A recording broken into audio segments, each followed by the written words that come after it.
드디어 중국이 칼을 빼들었습니다. 군사훈련을 통해 대만 주변에서 위력 시위를 벌이던 중국이 짐먼섬을 향해 본격적으로 포격을 가하며 대만을 공격한 것인데요. 이에 대만 차이잉원 정부가 긴급 비상사태를 선언하면서 미국과 함께 중국 제압에 나서겠다고 강경 대응을 예고, 대만 해협을 사이에 두고 갈등이 폭발했다고 합니다. 타이밍을 계산하고 있는 대만과 미국, 그리고 칼을 빼든 중국과의 본격 대결 상황에 대해 지금부터 자세하게 설명해 드리겠습니다. 낸시 펠로시 하원의장의 대만 방문, 이 방문의 후유증이 지속되고 있습니다. 특히 중국의 영린이라고 할 수 있는 펠로시의 대만 방문은 중국의 인내심을 시험하는 일이었는데요. 그 결과는 생각 이상으로 난폭했습니다. 중국은 대만 주요 원자재 수출을 금지하는 한편 대만을 거론하는 것을 금지하고 중화민국 혹은 차이니즈 타이페이라는 표현을 세계 각국에 강요하면서 하나의 중국을 강조했습니다. 애플은 중국 당국의 표기 문제에 휩쓸려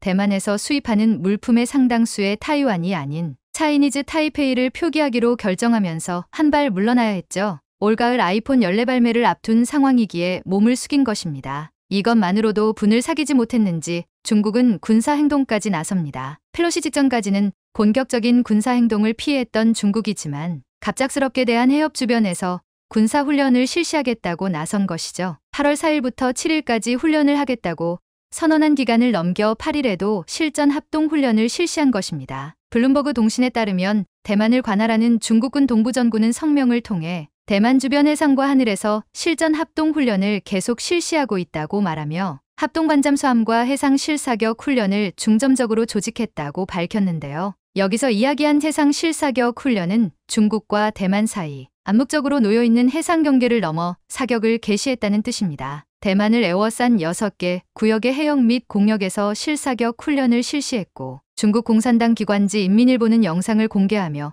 이 모습을 드러냈습니다. 중국 환구시보는 SNS를 통해 훈련 연장 소식을 전하며 중국의 적들을 향해 모욕적인 수사를 아끼지 않았는데요. 미국과 일본, 호주에 대한 공동경보이며 순서대로 이 국가들은 종이호랑이, 종이개, 종이고양이에 불과하다고 맹렬한 비난을 가했습니다. 연합보와 중앙통신 등 중국 소식에 따르면 중국 전투기도 대만 해협 중간선을 넘어 감시 시스템을 가동했다는 사실을 밝혔습니다. 총 12대에 해당하는 전투기들이 방공식 별구역 ADIG를 침범했고 대만이 이 사실을 바로 파악했다고 보고했는데요. 대만은 대만 중국 중간선을 월경한 전투기는 수호이 38대, 제26 4대, 마지막으로 제21 4대라고 밝히며 대만은 물론이고 미국도 중국의 동향을 주시하고 있다고 밝혔죠. 일각에서는 대만 정복 시뮬레이션을 벌인 것이 아니냐는 주장도 등장하는 만큼 훈련의 규모가 상당했는데요. 실제로 대만 해협 군사훈련과 별개로 중국 대륙에서도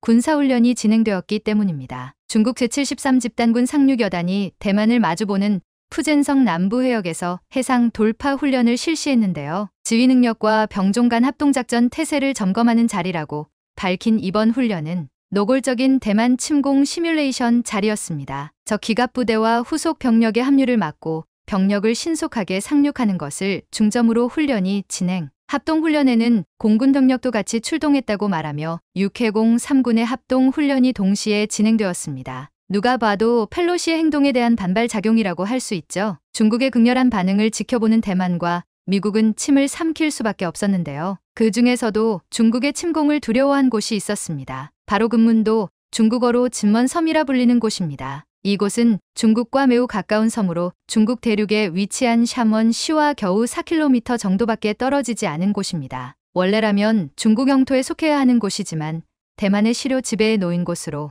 대만 중국 갈등의 최전선에 위치해 있는데요. 불안한 기운이 감도는 이곳 짐먼섬에 결국 큰 일이 일어났습니다. 지난 9일 짐먼섬을 향해 중국이 포격을 실시, 짐먼섬 주변은 물론이고 내부까지 포격으로 인해 섬 내부 시설이 파괴되는 일이 벌어졌다고 합니다. 조용한 밤을 가로지르는 화려한 불꽃, 짐먼섬 포격은 조용한 밤을 틈타 이뤄졌습니다. 긴장을 늦추지 않고 있었던 짐먼섬 거주자들은 포격을 보고 건물 안으로 들어가 충격을 피했죠. 순식간에 벌어진 일에 짐먼섬 전역은 전율했다고 합니다. 깨어난 짐먼섬 수비병력은 샤먼시에서 날아오는 포격을 향해 맞상대를 하며 포탄을 날렸다고 하는데요. 짧은 시간 간격을 두고 12발 이상의 포탄이 쏟아졌다고 합니다. 약 10만 명이 거주하고 있는 짐먼섬은 중국의 공격에 당황할 수밖에 없었습니다. 그동안 중국이 군사훈련이라는 명목 하에 군을 움직였지만 실제로 진먼섬과 그 주변에 포탄을 날린 적은 없었기 때문에 주민들 사이에서도 설마 포격하겠어라는 생각이 지배적이었다고 하는데요. 그러나 그 예상을 보란 듯이 중국은 깨고 포를 날린 것입니다. 사실 중국은 일찍부터 진먼섬 주변을 탐색하면서 사격을 가한 적이 있었는데요. 8월 4일 중국은 무인기로 추정되는 물체를 섬으로 보냈습니다. 대만은 이를 육안으로 확인하고 섬광탄을 발사했죠. 1950년대에 3번이나 벌어졌던 금문도 포격 사태를 떠올릴 수밖에 없었죠. 과거 중국 인민해방군은 포탄 47만 발을 대만에 퍼부으며 진먼섬을 향해 본격적인 공격을 가했던 적이 있습니다. 진먼 수비대는 12만 발을 쏘며 이에 대항했죠. 진먼섬 포격 소식이 대만에 전해지자 차이잉원 총통은 격분했다고 하는데요. 이미 대만 주변을 향해 포격 훈련을 하는 것도 모자라 실제 진먼섬 포격까지 단행한 중국을 향해 참을 수 없다고 말하며 본격적으로 비난의 수위를 높였습니다. 하나의 중국이라는 원칙을 스스로 훼손하면서 같은 중국인에게 포를 쏘는 행위는 중국이 처한 덜레마를 고스란히 보여주는 것이라. 입을 연 차이잉원은 이번 포격에 대해 다시는 일어나선 안 되는 행위라 진단하며 중국의 행동을 가만두지 않겠다고 말했습니다. 이어 국군은 전투 태세에 돌입할 것이며 민주주의와 자유의 수호를 위해 전 대만인은 중국에 맞설 것이라는 항전 의지를 다졌습니다. 동맹국들의 협력 역시 들어갈 것이라며 중국은 대만만을 상대하는 것이 아니라 민주주의 질서를 수호하는 세력과 상대해야 할 것이라는 협박을 잊지 않았습니다. 실제로 진먼섬 포격 이후 대만 전군은 긴급 방호 태세에 들어가며 대만 주변의 군의 움직임이 빨라졌습니다. 이뿐 아니라 필리핀해에 배치된 로널드 레이건 호를 이동 대만 해협 근처까지 이동한 것으로 밝혀졌는데요. 오키나와 미군 가대나 기지에서 전투기 4대와 공중금유기 2대가 출격, 대만 근처까지 이동했다는 소식이 들려오며 대만 중국의 충돌이 본격적으로 시작되는 것이 아니냐는 군사 전문가들의 우려 섞인 예측이 등장했습니다. 당장이라도 칼을 꺼내 보복에 들어가도 이상하지 않은 상황 거기에 더해 최근 미국에서 놀라운 소식이 전해졌는데요. 장거리 미사일, 전자, 사이버 전력 통합부대로 신설한 다영역 특임단이 최근 루이메코드 합동기지를 떠났다고 합니다. MDTF라 불리는 다영역 특임단은 2017년 신설된 조직으로 새로운 전략 환경에 적응하기 위해 만든 부대로 3,000명 규모의 여단급 부대인데요. 해외 의신인 브레이킹 디펜스를 통해 이들 MDTF가 태평양 임무를 수행하기 위해 떠났다는 소식이 들려온 것입니다. 당연히 이들이 향한 곳은 대만일 수밖에 없는데요. 통신망 무력과 중요 함선 및 시설을 미사일로 공격하는 부대인 MDTF는 중국에서도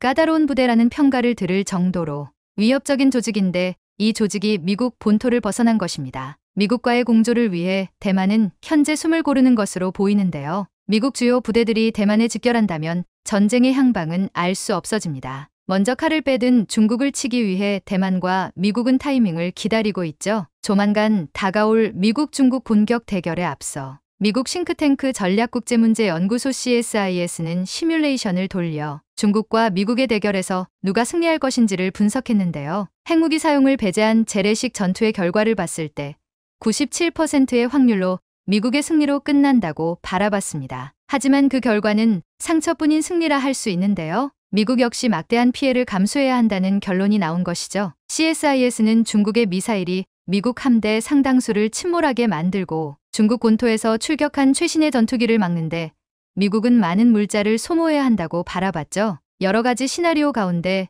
미국이 그래도 손해를 덜 보는 상황에서 승리할 수 있는 유일한 길은 바로 한국의 개입, 한국의 강력한 해군과 미사일 투하가 뒷받침된다면 결과값에 상당한 차이를 줄 수 있다고 본 것이죠. 동아시아에서 무시할 수 없는 병력을 무장하고 있는 한국의 도움은 어떤 의미에서는 대만 중국 전쟁의 승패를 결정짓는 가장 중요한 승부처라 볼 수 있는 상황. 조만간 닥쳐올 하나의 중국을 위한 전쟁 속에서 한국이 현명한 선택을 하길 바라며 아나무인으로 세계에 민폐를 끼쳐온 중국이 무릎을 꿇길 기원해 보겠습니다. 드디어 일주일 동안 가로막혔던 수에즈 운하가 뻥 뚫리면서 통행이 재개됐습니다. 그런데 이집트의 수에즈 운하 당국이 길이 뚫리자마자 관련 배상금 10억 달러, 한국 돈으로 1조 1천억 원을 청구하겠다고 밝히면서 일본과 대만이 비상에 빠졌습니다. 지난 2020년 9월 1일 한국의 역사가 새로 쓰였습니다. 전 세계에서 가장 많은 인기를 끄는 보이그룹 BTS가 빌보드 싱글 차트에서 1위를 차지하면서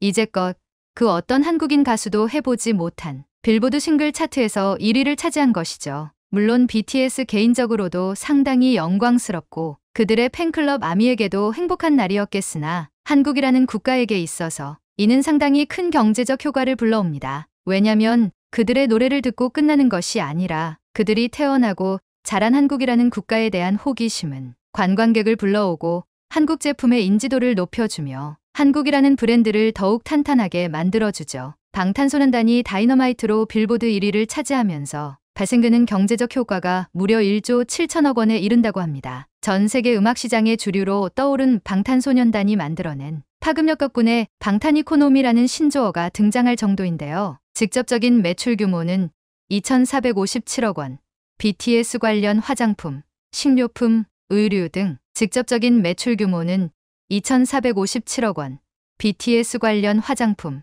식료품, 의류 등 연관 소비재 수출 증가 규모가 6,100억 원에 이르는데요. 이러한 수익에 더해 산업 연관 효과는 더 뛰어납니다. 생산 유발 효과 1조 2천억 원, 부가가치 유발 효과 4,800억 원, 고용 유발 효과는 7,900명을 웃돈다는 분석이 나왔죠. 이렇듯 방탄소년단이라는 가수가 빌보드 차트에서 1위에 등극했다는 사건은 한국에 미치는 긍정적인 영향이 상당합니다. 그런데 요 며칠 동안 국가 이미지 하락으로 전전등긍한 국가가 있습니다. 얼마 전부터 이집트에서는 버거킹 불매운동이 일어나고 있습니다. 이유인즉슨 이집트를 희화화하고 조롱했다는 것이었죠. 지난 3월 27일 버거킹은 인스타그램에 와퍼의 광고 이미지를 게재했습니다. 수에즈 운하 사이에 더블 와퍼가 끼어있는 사전이었는데 이는 수에즈 문화를 막아버린 초대형 컨테이너선 에버기문호만큼이나 버거킹의 와퍼도 거대하다는 의미로 해석할 수 있습니다. 그리고 왼쪽 상단에는 와퍼 더블, 어쩌면 우리가 너무 크게 만들었나 봐 라는 문구를 달았죠. 그런데 평소에는 아무렇지도 않았을 이런 광고 이미지 때문에 지금 이집트에서는 버거킹 불매운동이 강하게 전개되고 있다고 합니다. 이집트의 SNS에는 보이콧 버거킹이라는 해시태그가 달리며 불매운동을 이끌고 있는데요. 사실 이러한 광고는 누구라도 만들 수 있는 광고이며 한 번쯤 웃어넘길 수 있을 만한 사진입니다만 시기가 좋지 못했습니다. 왜냐면 이집트라는 국가 입장에서는 피라미드보다도 모하메드 살라보다도 더 주목받는 일이 며칠 전에 발생했기 때문이죠. 바로 에버기문호에 의한 수에즈 문화 길막 사건입니다. 중동의 아라비아해를 지나 소말리아의 아덴말을 거쳐 홍해로 진입하면 이집트의 수에즈 운하를 만납니다. 이 수에즈 운하는 아시아 대륙과 유럽을 최단거리로 연결해주는 중대한 해상무역 항로로서 한국을 출발해 이곳을 통과하면 비로소 유럽의 지중해에 도착합니다. 전 세계 무역의 99.7%를 차지하는 해상운송, 그리고 운승을 담당하는 선박들은 이 문화를 통과하지 않고는 상당한 손해를 감수해야 합니다. 아프리카 희망목을 돌아 유럽으로 진입하려면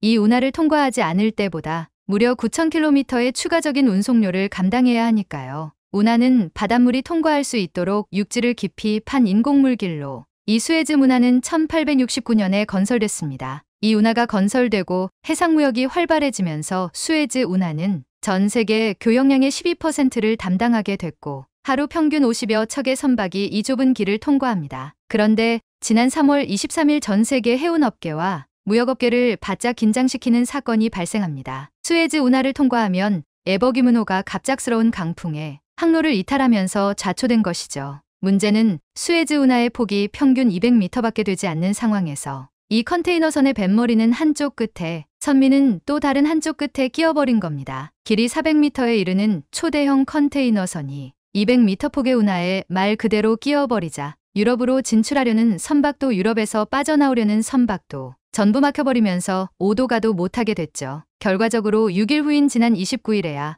간신히 좌초된 선박을 부양시켜 통행이 재개됐지만 그 피해량이 만만치 않습니다. 하루 평균 50대의 선박이 수에즈 문하로 들어섰다가 뒤에서 밀고 들어오는 선박 때문에 되돌아나가지 못하면서 대략 420여 척의 선박들이 차곡차곡 포개지면서 선박들이 오도 가도 못하는 난감한 상황에 빠졌습니다. 그러다 6일 만에야 간신히 좌초된 컨테이너선을 부양시키면서 상황이 해소됐는데 이집트 당국이 엄청난 분노를 표출했습니다. 왜냐면 수에즈 문하는 피라미드와 더불어 이집트의 자부심으로 유럽과 아시아를 잇는 최단 항로라는 가치 높은 상품이었으니까요. 뿐만 아니라 매년 통행료로만 약 6조 3,300억 원을 벌어다 출문만 아니라 2020년 기준 이집트 GDP의 2%를 차지할 정도로 큰 수익원이었습니다. 가만히 앉아서 6조 원 이상을 벌어다 줄 수 있는 사업은 많지 않죠. 수에즈 운하를 관리하는 이집트 당국은 이 사건 때문에 이집트의 평판이 손상됐다며 마땅히 보상금을 받아야 한다고 주장했습니다. 문화통행료 손실,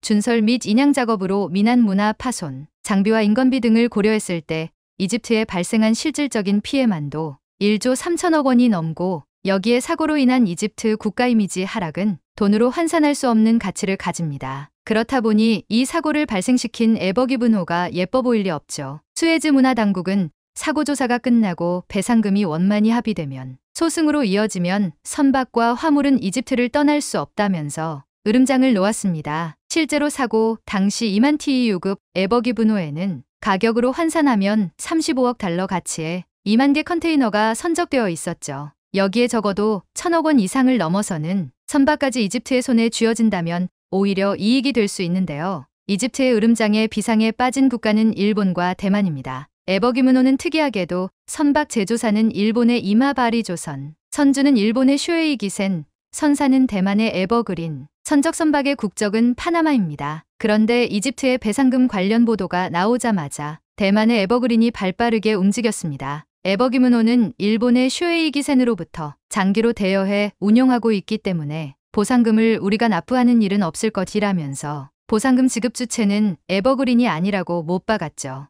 일본만 난감해진 상황이 됐습니다. 실제로도 수에즈 문화의 항해 규정에 따르면 수에즈 문화 측 도선사가 탑승하더라도 사고가 발생하면 선주가 모든 책임을 부담한다고 명시되어 있어 일본의 쇼에이 기센이 보상금을 납부해야 할 상황인 것이죠. 아마 별다른 이변이 없는 한 에버기브노를 건조하고 이를 소유한 일본 측이 이 보상금을 지급해야 한다는 목소리가 높아지고 있는데요. 그런데 보험에 정통한 네티즌들은 이번 사고로 일본 경제를 휘청거리게 만드는 보상금을 지급해야 할지도 모른다는 예상을 내놨습니다. 사실 이번 사고는 엄청난 보험 공방이 펼쳐질 수밖에 없는 구조를 가지고 있습니다. 3월 27일자 블룸버그 통신은 이번 사고와 관련해 수조 원에 달하는 보상금이 지급될 수 있으며 이해 당사자 간 책임 전가를 위한 충돌이 발생할 것으로 예상했습니다. 해운업계부터 원자재 산업까지 피해를 입은 모든 이들이 보상을 청구할 것이 뻔하니까요. 가장 먼저 보험금을 청구하게 될 당사자들은 화주들일 겁니다. 에버기브노에 선적된 2만 개의 컨테이너에 실린 화주들 뿐 아니라 이 사고 때문에 운항이 중단된 다른 배에 선적된 화주들까지도 보험회사에 손해보상을 청구할 수밖에 없고 손해보상금을 지급한 보험사들은 다시 에버기브노의 선주에게 보상을 요구할 수 있습니다. 이렇게 되면 선주인 일본의 쇼에이 기세는 이집트에 지급해야 하는 보상금뿐 아니라 화주들의 보험금 청구를 받은 보험사로부터 감히 상상도 할 수 없는 보상금을 지급할 수밖에 없는데요. 그런데 문제는 이뿐만이 아닙니다. 컨테이너선 자체에 대한 피해 보상 여부도 상당히 중요한 문제인데요. 통상 컨테이너선과 같은 대형 선박의 경우는 한 척당 1,000억 원을 훌쩍 뛰어넘기 때문에 보험금 역시 천문학적으로 책정됩니다. 그런데 에버기븐의 경우 선박의 핵심이라 볼 수 있는 프로펠러가 모래, 제방에 박혔기 때문에 사실상 선박의 피해는 최대치로 보아야 합니다. 누가 보상하게 될지 귀추가 주목되고 있습니다. 전투기, 자주포에 이어 최근엔 잠수함에 이르기까지 한국 강산의 경쟁력이 점차 높아지고 있는 모습입니다. 최근 한국이 70조 원에 육박하는 북미 잠수함 시장에서 수주가 유력할 것으로 예상되고 있기 때문인데요. 그런데 사실 대한민국의 잠수함 역사의 시작은 불과 1987년으로 당시 잠수함 건조 기술을 배우기 위해 150여 명의 기술자를 독일로 보낸 것이 처음이었습니다. 이렇듯 대한민국은 독일에서 가져온 잠수함 기술을 가지고 현재는 세계 최강의 잠수함을 만드는 나라로 발전하기에 이르렀는데요. 그런데 최근 한국이 북미 잠수함 시장까지 진출하자 전 세계 방산업계가 깜놀했다고 합니다. 그 중에서도 특히나 중국이 소식을 듣고는 경악을 금치 못했다고 하는데 이에 대해 자세히 알아보겠습니다. 지난 6일 태국에서 열린 태국 방산전시회 Defense and Security에서 유독 비교가 되는 전시관이 있어 세간의 이목이 쏠렸습니다. 다름이 아닌 바로 2023 태국 D&S에 참가한 대한민국과 중국의 전시관으로 중국의 이번 태국 방산전시회 참석 의지를 의심해볼 만할 정도로 너무 볼 게 없다는 평가가 방산업계에 따르면 중국은 이번 2023 태국 D&S에서 2600톤급 잠수함을 비롯해 300톤급 무인전투 수상정, 2만 톤급 상륙함, 6000톤급 호위함 모형을 전시했습니다. 이 외에도 중국은 공격용 드론, 대구경 다연장 로켓 등 자신들이 내세우고 싶어하는 무기 체계들을 공개했는데, 그런데 여기엔 놀랍게도 엔진 없는 수출용 잠수함까지 전시됐다는 점입니다. 사실 중국산 무기들은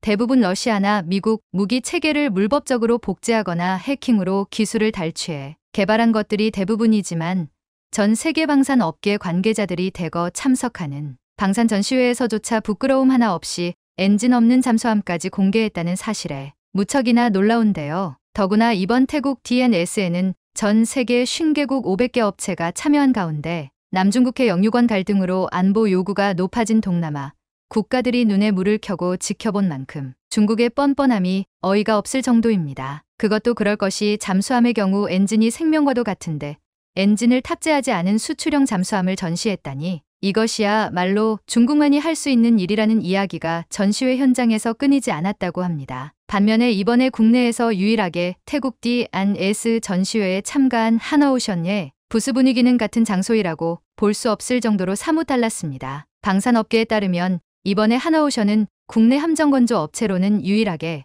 태국 D&S에 참가해 2,000톤급 수출용 전투함과 3,000톤급 호위함, 장보고3 3,000톤급 잠수함, 미래 무인전력 지휘통제함을 전시했습니다. 이 가운데 2019년 태국에 수출된 3,000톤급 호위함은 태국의 전 국왕이자 국부로 추앙받는 푸미폰 아두냐대주로 이름 붙여졌다고 하나오션은 전했는데요. 특히나 하나오션은 이번 태국 D&S 전시회 기간 동안 잠수함 수출을 목표로 필리핀 국방부 관계자를 비롯해 태국과 사우디아라비아, 오만, 말레이시아 해군 관계자들과 수주를 위한 상담을 진행하며 유의미한 결과를 이끌어냈습니다. 중국해 영유권 갈등으로 안보 요구가 높아진 동남아 국가들이 중국이 아닌 한국의 하나오션 부스에 인산인해를 이루면서 완전히 상반된 분위기를 연출한 겁니다. 그런데 사실 잠수함은 적의 도발을 압도할 만한 비장의 무기라 중국에서 국제방산 전시회에 이런 식으로 대응했다는 건 자신들의 기술력의 한계를 일정 부분 인정한 것과 다름없는데요. 반면에 한국 잠수함 기술은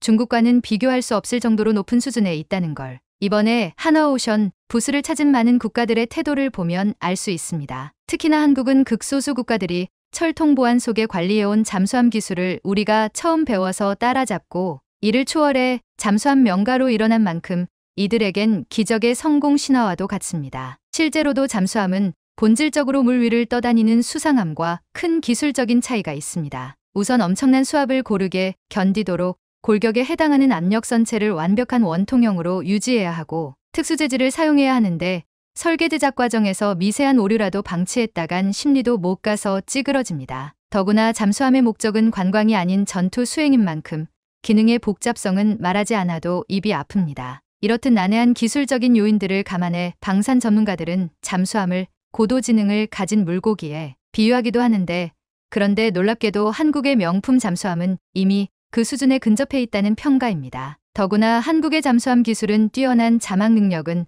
물론 연료를 스스로 공급하거나 불필요한 소음을 내지 않는 것과 더불어 심지어 바다를 오염시키지 않는다고 합니다. 그 중에서도 가장 획기적 도약은 아예 연료 체계의 틀을 바꿔버린 공기부료 추진 AIP 장치의 등장으로, AIP는 수소를 산소와 결합해 전기를 생산하고 맹물을 배출하는 신개념 추진 체계입니다. 최근 국제 전시회에 선보인 3,600톤급 장보 고세 배치가 바로 이 수소전지와 리튬이온 배터리를 결합해 만든 최신형 하이브리드 잠수함입니다. 주목할 점은 자망 시간을 3배 이상 늘려 국제적 제약이 많은 핵잠수함을 제외하고는 경쟁 상대가 없고 오염물질도 거의 나오지 않는 점입니다. 또한 소음을 없애는 스텔스 기술도 엄청난데, 이걸 줄이려 선체를 유선형으로 만들고 생선 비늘 같은 흡음 타일을 무리고 내부엔 탄성 마운트를 설치합니다. 그런데 하나오션은 여기에 음향수조 실험을 통해 소리의 파장, 반사, 산란, 굴절 등 특성을 파악함으로써 탐지 능력과 피탐 능력을 동시에 향상시켜왔습니다. 이뿐 아니라 실제 전투 수행을 위한 오차 범위 0.01mm 이내로 설계된 초정밀 발사관에서 언제든 발사 가능한 SLBM을 비롯해 첨단 어뢰, 다목적 무인 잠수정 등 온갖 임무가 부여된 장치들도 탑재되는데요. 인공지능도 머리 아파할 만한 다양한 고난도 업무를 우리 잠수함이 탑재하고 있는 겁니다. 그런데 최근 하나오션이 캐나다 잠수함 수주전에 본격 시동을 걸었다는 소식이 전해졌습니다. 방산업계에 따르면 지난 6일 하나오션은 캐나다 잠수함 전문 포럼 딥블루 포럼 2023에 참석해 현지 4개 기업과 캐나다 잠수함 사업을 위한 사건의 MOU를 체결하며 물꼬를 텄습니다. 이번에 MOU를 맺은 캐나다 기업들은 시뮬레이터, 전장 부품 제작 및 잠수함 유지 보수, 가상현실 훈련 장비, 건설 등 사업을 운영 중인 것으로 전해집니다. 현재 캐나다 정부는 해군이 보유하고 있는 빅토리아급 잠수함 4척을 대체하기 위해 약 60조 원을 들여 12척의 잠수함을 발주할 예정으로 알려졌습니다. 캐나다 잠수함 사업은 이르면 2026년 계약자를 선정할 것으로 보이며 60조 원은 유지 보수까지 포함한 규모로 한 척당 건조 비용은 2조 원 가량으로 추정됩니다. 현재 방산업계 내에서는 하나오션의 수출 경쟁력이 높은 만큼 수주 가능성을 높게 바라보고 있습니다. 실제로 하나오션은 209급 9척, 214급 3척, 3000톤급 3척 등 총 21척의 잠수함 건조 경험을 갖고 있으며 6척의 1400톤급 잠수함을 수출한 잠수함 명가입니다. 하나오션은 이런 기술력과 더불어 이번에 물꼬를 튼 캐나다 현지 업체와의 협력을 통해 캐나다 잠수함 사업에서 유리한 고지를 선점했다는 평가입니다. 실제로 이번에 하나오션과 MOU를 맺은 캐나다 기업 CAE는 시뮬레이터 훈련 체계 분야에서 세계 75% 점유율을 보유한 기업이며 제이스쿼드 테크놀로지스는 전장 부품 제작 기업으로 캐나다 잠수함 유지보수 사업에 참여하고 있습니다. 나머지 기업들도 캐나다 잠수함 획득 사업을 성공적으로 이끌어낼 만한 경쟁력을 보유하고 있으며 하나오션이 이번 수주전에서 최적의 솔루션을 찾는 데 큰 도움을 줄 것으로 기대됩니다. 이렇듯 글로벌 해양 방산시장 영역을 확대하기 위한 노력은 하나오션뿐 아니라 국내 방산업계가 머리를 맞대 역량을 집결할 것으로 보이는데요. 실제로 최근 국내 방산업계는 캐나다, 폴란드, 필리핀에서 진행될 예정인 잠수함 수주전에 본격적으로 뛰어들 준비를 마쳤다고 합니다. 조선업계에 따르면 하나오션과 HD현대중공업은 글로벌 업체들과 제휴하는 등 잠수함 기술 경쟁력 강화에 힘을 쏟는 한편 기존에 쌓은 잠수함 기술력을 바탕으로 캐나다, 폴란드, 필리핀 등 잠수함 신규 발주가 예상되는 국가 수주전에 대비 중입니다. 예상 사업비만 약 70조 원으로 수주만 된다면 단군 이래 최대 방산 수출 계약이 될 것으로 기대됩니다. 우선 앞서 말씀드렸던 것처럼 캐나다 해군은 해상 방어를 강화하기 위한 목적으로 사업 규모만 60조 원에 달하는 3000톤급 잠수함을 최대 12척 도입할 계획입니다. 폴란드는 2034년까지 오르카 사업을 시행하며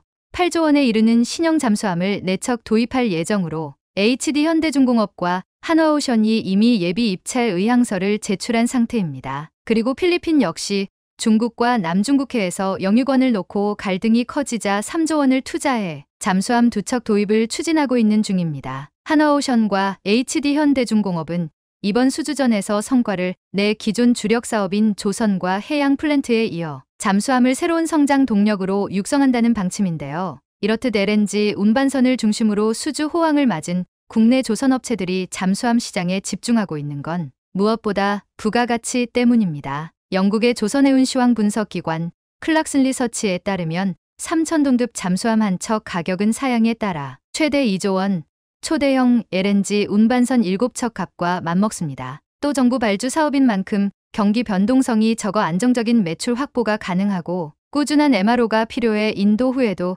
수익을 올릴 수 있는 장점이 있습니다. 글로벌 투자업계에 따르면 앞으로 10년간 전 세계 잠수함과 수상함 시장 규모는 약 325조 원에 이를 전망이라고 하는데요. 이에 따라 최근 한화의 김동관 부회장도 하나오션을 필두로 방산 사업에 근육 키우기에 돌입한다는 의지를 드러내면서 전 세계 방산업계가 벌써부터 긴장하고 있습니다. K전차와 K9 자주포, FA50으로 역대 최대 수출 실적을 올린 대한민국이 이제 전략 무기로 꼽히는 잠수함으로 두 번째로 날아오를 준비를 마친 것 같습니다.